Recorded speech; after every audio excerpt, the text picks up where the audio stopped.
Hello friends, super magic રસોઈમાં મિત્રો હું આપનું સ્વાગત કરું છું। આજે હું આખી ડુંગળીનું શાક લઈને આવી છું। તો તમને ચોક્કસ મારી રેસીપી ગમશે। ગમે તો લાઈક કરજો, શેર કરજો અને સબસ્ક્રાઇબ કરવાનું ભૂલતા નહીં। તો શાકના ઇન્ગ્રેડિયન્ટ પણ બતાવી દઉં। એમાં મેં 12 થી 15 નંગ મીડિયમ સાઈઝના જે નાની સાઈઝના ટૂંકમાં કાંદા આવે છે ને એ લીધા છે।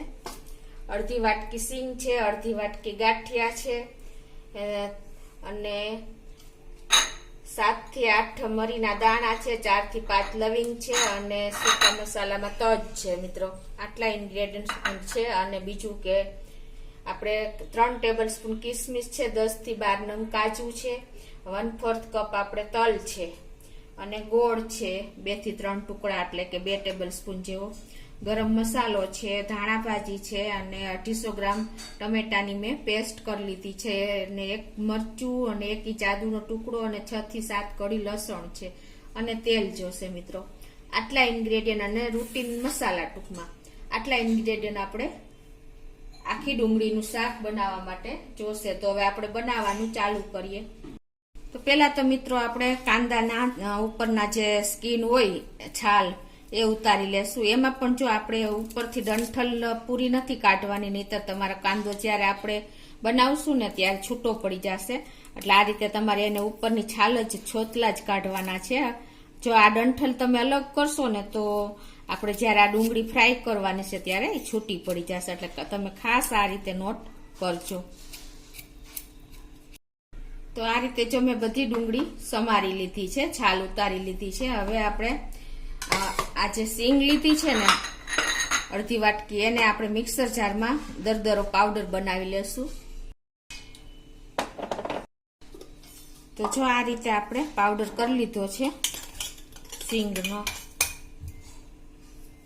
એ જ રીતે આપણે આ તલનો પણ મિક્સર જારમાં દરી લેશું, એટલે કે પેસ્ટ પાવડર કરી લેશું। તો તલને પણ જો આપણે પીસી લીધા છે। રીતે આપણે જે નાયલોન ગાંઠિયા લીધા છે અડધી વાટકી, એનો પણ આપણે મિક્સર જારમાં પાવડર બનાવી લેશું। તો ગાંઠિયા પણ મેં મિક્સર જારમાં ફેરવીને પાવડર કરી લીધો છે। એ જ રીતે આપણે જો આ તજ અને 4 થી 5 લવિંગ અને 7 થી 8 દાણા આપણે મરીના છે એનો પણ આપણે પાવડર બનાવી લેશું। એનો પણ જો આપણે પીસી લીધા છે, એને આપણે એક બોલમાં લઈ લઈએ।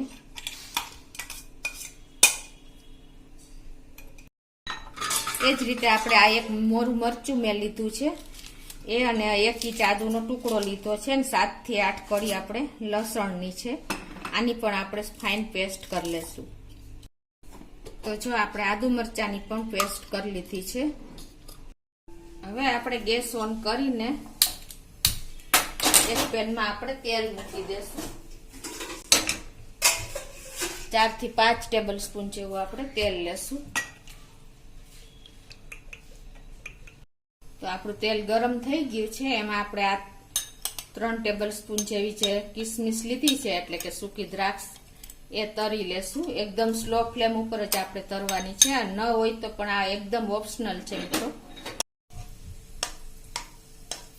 તો જો આપણી કિસમિસ પણ તરાઈ ગઈ છે, આપણે એકદમ સ્લો ફ્લેમ ઉપર જ તરવાની છે, નહીતર કિસમિસ દાજી જશે। રીતે આપણે કાજુને પણ તરી લેશું।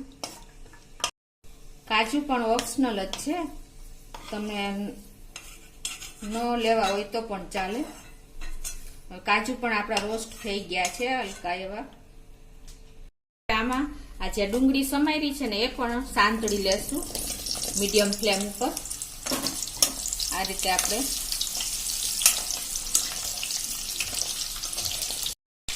ડુંગળી સંતળાતા લગભગ 5 મિનિટ જેવું થશે મીડિયમ ફ્લેમ ઉપર। આપણે કેરેમલાઇઝ થાય ત્યાં સુધી આપણે એને સાંતળી લેશું।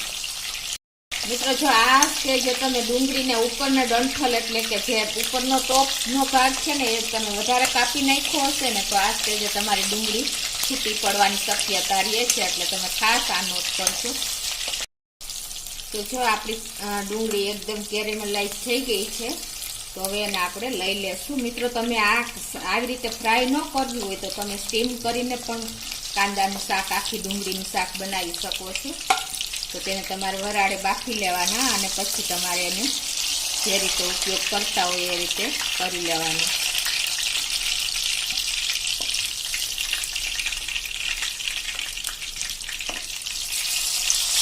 આ તેલ આપણું ગરમ છે ને એમાં જ આપણે આ તજ, લવિંગ અને મરીને જે પીસા છે ને એ પાવડર આપણે નાખી દેશું. અને એમાં આપણે આદુ, લસણ અને મરચાંની પેસ્ટ પણ નાખી દેશું.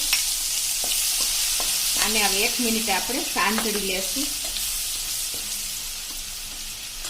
1 મિનિટ થઈ ગઈ છે. હવે એમાં આપણે આ તલનો ભૂકો જે પાવડર બનાવ્યો છે એ એડ કરી દેશું. એને પણ આપણે તેલમાં 1 મિનિટ જેવું આપણે રોસ્ટ કરી લેશું. હવે 1 મિનિટ થઈ ગઈ છે અને આપણો બધો મસાલો સરસ સંતળાઈ ગયો છે. ગેસની ફ્લેમ મિત્રો અત્યારે આપણે સ્લો જ રાખી છે. હવે આમાં આપણે જે 250 ગ્રામ મેં ટમેટાની પ્યુરી કરી છે એ એડ કરી દેશું.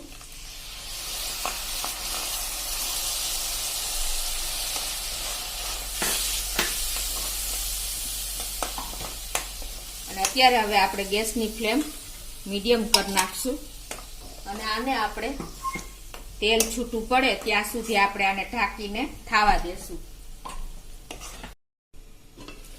તો જો 2 થી 3 મિનિટ થઈ છે મીડિયમ ફ્લેમ ઉપર અને આપણે જો ટમેટામાંથી તેલ પણ છૂટી ગયું છે, તમે જોઈ શકો છો. હવે આ સ્ટેજે આપણે એમાં મસાલા કરી લેશું. એના માટે મેં વઘારમાં હિંગ નહોતી મૂકી એટલે હવે આપણે 1/2 ટીસ્પૂન જેવી આપણે હિંગ નાખી દેશું. 1/2 ટીસ્પૂન જેવી આપણે હળદર નાખી દેશું. આપણે 2 થી 2.5 ટેબલ સ્પૂન જેવું આપણે લાલ મરચું નાખશું. તમે તીખું ખાતા હોય એ પ્રમાણે તમે નાખી શકો છો. અને 1 ટીસ્પૂન જેવું આપણે ધાણા જીરું નાખશું. 1 ટીસ્પૂન ગરમ મસાલો નાખી દેશું. હવે આ બધું આપણે મીડિયમ ફ્લેમ ઉપર જ મિક્સ કરી દેશું. 1 મિનિટ આપણે આને તેલ છૂટું પડે ત્યાં સુધી આપણે એને મસાલાને સાંતળશું તેલમાં જ. જો આપણું તેલ પણ છૂટું પડી ગયું છે, તમે જોઈ શકો છો. ગેસની ફ્લેમ મીડિયમ જ છે. અને હવે આ સ્ટેજે આપણે 2.5 કપ જેવું આપણે પાણી નાખી દેશું. આપણે આમાં અત્યારે હું આ પેલા 1/2 કપ જે મિક્સર જારમાં ટમેટા પીસાતા ને એ મિક્સ કરીને નાખી દઉં છું. અને બીજો 1.5 ગ્લાસ જેવું નાખું છું. એટલે ટોટલી આપણે 2.5 ગ્લાસ જેવું પાણી નાખવાનું છે.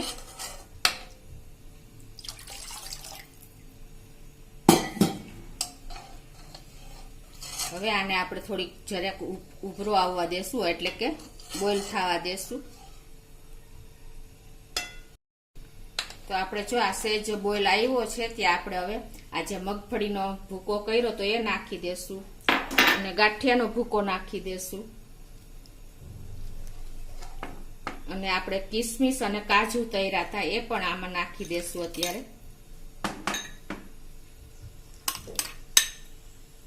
હવે આને આપણે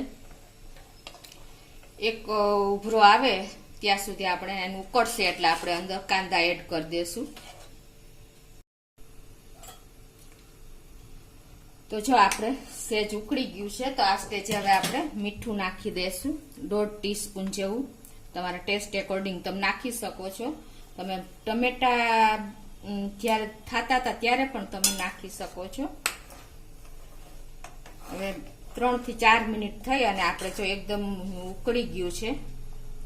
હવે આપણે એમાં આ જે તળેલા કાંદા છે એ નાખી દેશું અને આને આપણે આ રીતે વચ્ચે વચ્ચે હલાવતા રહેશું. 3 થી 4 મિનિટ હજી થાવા દેશું.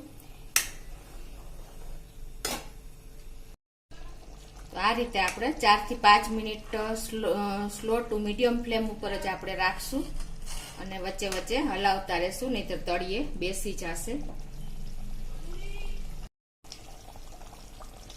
3 થી 4 મિનિટ થઈ ગઈ છે અને જો આપણું થોડું થોડું તેલ પણ ઉપર આવી ગયું છે. હવે આ સ્ટેજે આપણે એમાં જે આ 2 ટેબલ સ્પૂન જેવો ગોળ નાખી દેશું. તમારી પાસે ટુકડા હોય તો 3 ટુકડા તમે નાખી શકો છો. આપણે ટમેટાની ખટાશ બેલેન્સ કરવા માટે આપણે આ ગોળનો ઉપયોગ કરશું. અને હવે આને હજી આપણે 4 મિનિટ જેવું ઢાંકીને થવા દેશું, તેલ છૂટું પડે ત્યાં સુધી. તો જો આપણે 4 મિનિટ થઈ ગઈ છે ગોળ નાખ્યો એને, અને આપણું તેલ પણ જો છૂટું પડી ગયું છે. હવે આ સ્ટેજે આપણે થોડીક એવી ધાણા ભાજી નાખી દેશું અને હવે આપણે મિક્સ કરીને ગેસ બંધ કરી દેશું. આપણું શાક એકદમ રેડી છે મિત્રો, તમે જોઈ શકો છો. એકદમ ટેસ્ટી રેસ્ટોરન્ટ સ્ટાઇલ આપણું કાઠિયાવાડી આખી ડુંગળીનું શાક બન્યું છે મિત્રો. તમે જોઈ શકો છો. એનું લુક જુઓ, એનું ટેક્સચર જુઓ, છે ને પંજાબી ગ્રેવી જેવું જ મિત્રો. તો હવે આ હું ગેસ બંધ કરી દઉં છું અને આપણે સર્વ કરી લઈએ. તો મિત્રો તમે જુઓ, એકદમ પંજાબી શાક જેવું જ આપણું શાક બન્યું છે.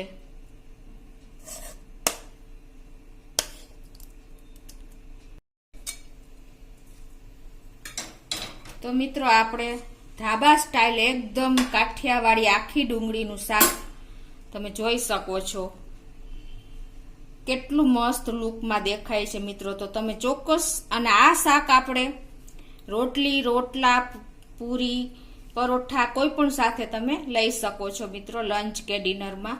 તો તમે ચોક્કસ મારો વિડીયો ગમ્યો હશે તો તમને ગમે તો લાઈક કરજો, શેર કરજો અને સબસ્ક્રાઈબ કરવાનું તો ભૂલતા જ નહીં.